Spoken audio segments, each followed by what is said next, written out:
Exodus chapter 18. When Jethro, the priest of Midian, Moses' father-in-law, heard of all that God had done for Moses and for Israel, his people, and that the Lord had brought Israel out of Egypt, then Jethro, Moses' father-in-law, took Zipporah, Moses' wife, after he had sent her back, and her two sons, of which the name of one was Gershom, for he said, I have been an alien in a strange land.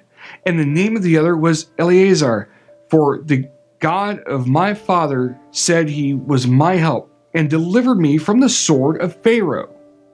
And Jethro, Moses' father-in-law, came with his sons and his wife to Moses into the wilderness, where he encamped at the mount of God.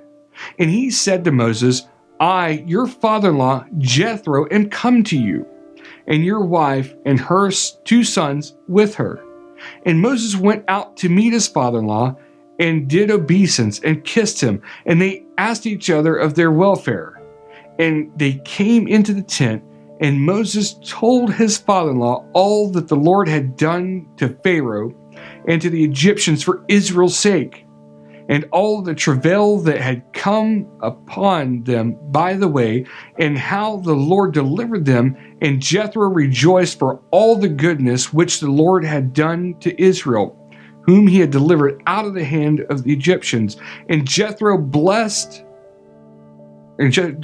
said, Blessed be the Lord, who has delivered you out of the land of the Egyptians, and out of the hands of Pharaoh, who has delivered the people from under the hand of the Egyptians.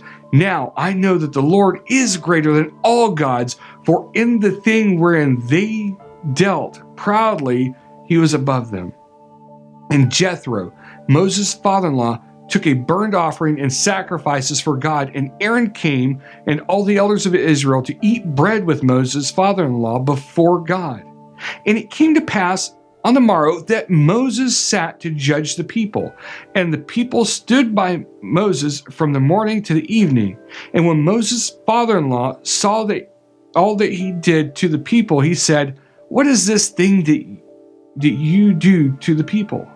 Why sit you yourself alone, and all the people stand by you from morning to evening? And Moses said to his father-in-law, Because the people come to me to inquire of God. When they have a matter, they come to me, and I judge between one and another, and I do make them know the statutes of God and his laws.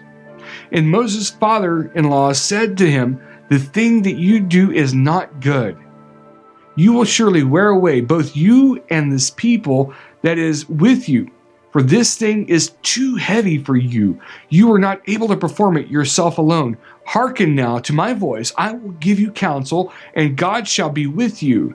Be you for the people to Godward, that you may bring the causes to God, and you shall teach them the ordinance and laws, and shall show them the way wherein they must walk, and the work that they must do. Moreover, you shall provide out of all the people able men, such as fear God, men of truth, hating covetousness, and place such over them to be rulers of thousands and rulers of hundreds, rulers of fifties and rulers of tens, and let them judge the people at all seasons.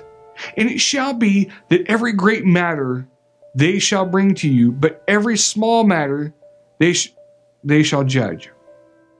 So shall it be easier for yourself, and they shall bear the burden with you, if you shall do this thing, and God command you so.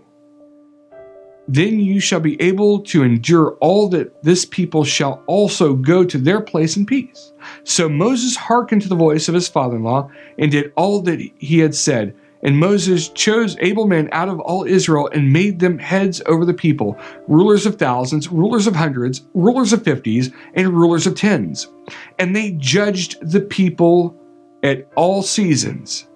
The hard causes they brought to Moses, but every small matter they judged themselves. And Moses let his father-in-law depart, and he went his way into his own land.